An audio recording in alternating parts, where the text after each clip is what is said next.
या सगळ्यांमध्ये गव्हर्नमेंटने अजून एक अनाऊन्स केले, ते म्हणजे रिबेट. 12 लाखापर्यंतचा रिबेट तुम्हाला ह्या येणाऱ्या 2025-26 या आर्थिक वर्षासाठी तुम्हाला मिळते.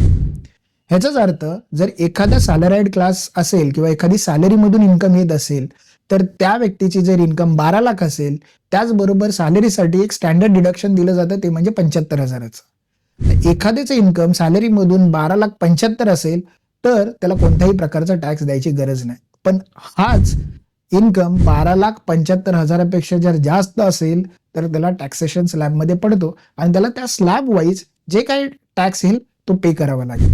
मित्रांनो, तुम्ही तुमचे रिटर्न पुढच्या वर्षीसाठी जेवढी फाईल कराल त्यावेळी ह्या सगळ्याच गोष्टींवरती लक्ष द्या. त्याचबरोबर ह्या बजेटमध्ये 2 स्कीम होत्या, ओल्ड रिजिम आणि न्यू रिजिम. ह्या 2 स्कीम प्रमाणे तुम्ही तुमचं टॅक्स स्ट्रक्चर कॅल्क्युलेट करत होता. पण ओल्ड रिजिम वरती गव्हर्नमेंटने ह्या बजेटमध्ये कोणत्याही प्रकारे काही इन्क्रीमेंट केलेली नाही आणि न्यू रिजिम मध्ये स्लॅब रेट वाईज त्यांनी सगळे टॅक्सेशन रेट आणलेले आहेत. त्यामुळे तुम्हाला ह्या वर्षी तुमची स्कीम सिलेक्ट करताना ह्या गोष्टींचा काळजी घेणं गरजेचे आहे.